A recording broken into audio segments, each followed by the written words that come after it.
आज रविवार, नीलला पण सुट्टी, तनूला पण सुट्टी. नाही तर मग एकाचं कोणाचं तरी कधी तास वगैरे असतातच, पण आता हल्ली कधीतरी नसतात. मग अशा वेळी निवांत असं कामाचं रुटीन चालू असतं, कारण गडबड गोंधळ घाई असं काही नसतं. हॅलो नमस्कार, मी प्रतिभा तुम्हा सर्वांचं स्वागत करते आपल्या चॅनेलवर. तर आजचा दिवस तुम्हाला खूप छान सुंदर जाऊन तुमच्या मनातील सर्व इच्छा पूर्ण होत. तर इथं मला देवपूजा करायची होती म्हणून फुलं काढायला आले होते. आज मला नाश्त्यामध्ये मिसळ बनवायची होती, त्यामुळे मोडं वगैरे मी अगोदर शिजवून घेतलेली. त्यानंतर फुलं आणून देवपूजा केली. त्यानंतर त्याचा जो कटाचा रस्सा होता तो बनवायचा बाकी होता, तो बनवला. मी ते विकतचं मिसळची त्याने मसाला पावडर आणली होती, त्यावर लिहिलेलं त्यानुसारच बनवलं होतं. नेल भूक लागलेली ना.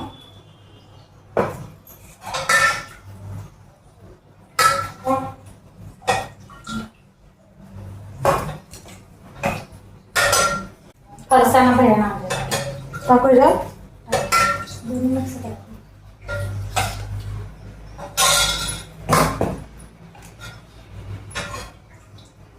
फरसाना येत आहे, फरसाना येईल.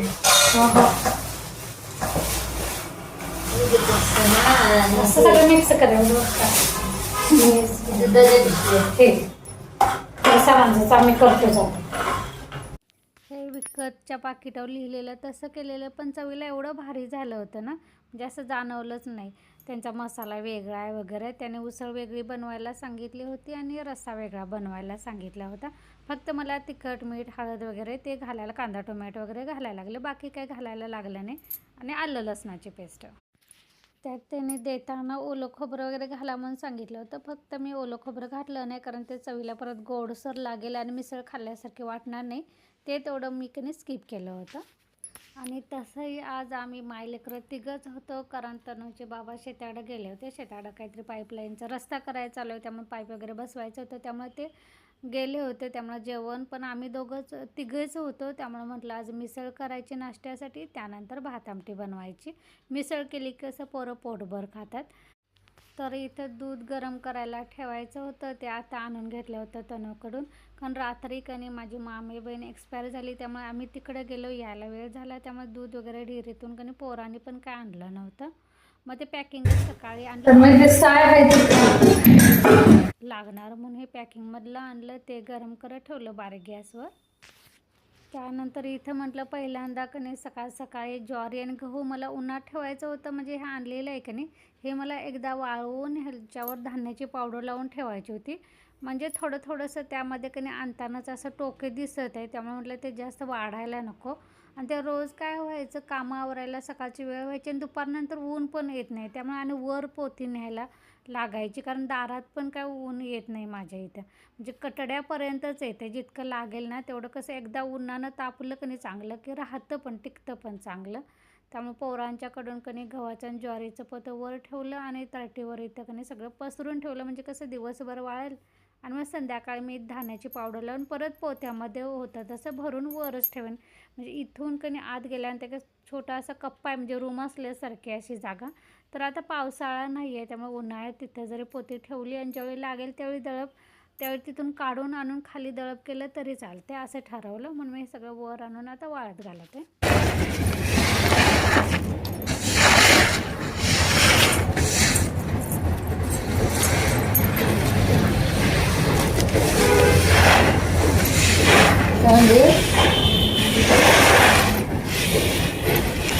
थांबा मी वाढतो जरा.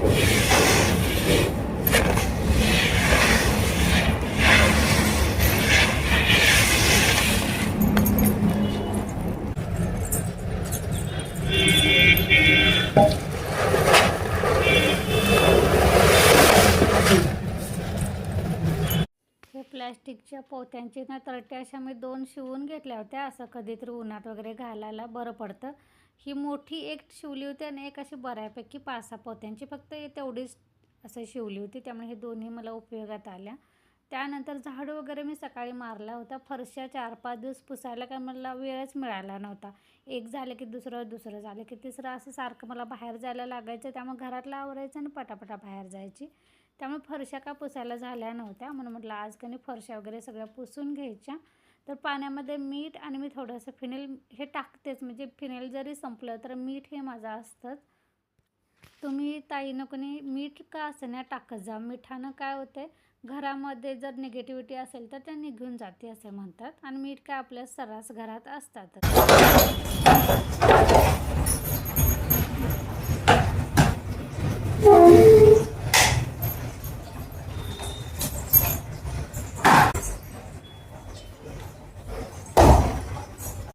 फरशी सगळी घरातली पुसून घेतली. कपडे मी सकाळी गरम पाण्यामध्ये भिजत घातली होती, पोरांची वगैरे, आणि जी रोजची आहेत ती मी मशीनला लावलेली आहेत. कारण एकदमच सगळी एवढी कपडे कणी धुवायला त्रास होते, त्यामुळे जी रोजची आहेत ती मशीनला लावली. आणि पोरांची जर्किंग वगैरे, शाळेचे जे युनिफॉर्म असतात ते म्हटलं हातानं धुवून घ्यायचे, कारण मशीनवर इतकं कणी स्वच्छ निघत नाही माझ्या, त्यामुळे मला हातानं धुवायला लागते.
कपडे सगळी धुवून झाली माझी, धुवून होईतोपर्यंत मशीन पण झालं होतं, त्यामुळे दोन्ही पण कपडे सगळी उन्हात घालून घेतलीत. त्यानंतर भात बनवायचा ठेवला होता, गरम गरम भात म्हटल्यानंतर बनवायचा, कारण मिसळ खाल्ल्यामुळे पोरं पण काय लवकर जेवणार नव्हती, त्यामुळे कपडे धुवून आल्यानंतर सगळ्यात शेवटी म्हटलं आता भात ठेवायचा. थंडीचे दिवस जरी असले ना ताईनं, तरी पण असं कपडे वगैरे धुताना काय माहीत कुठून अचानक इतकं ऊन येते, आणि ऊन पण असं भरपूर लागते, त्यामुळे तहान पण लागली होती, कारण लगेचच आत किचनमध्ये आली होती. चला तर ताईनं ह्यासोबतच आजचा ब्लॉग पण मी इथेच बंद करते. पुन्हा भेटू, तोपर्यंत धन्यवाद.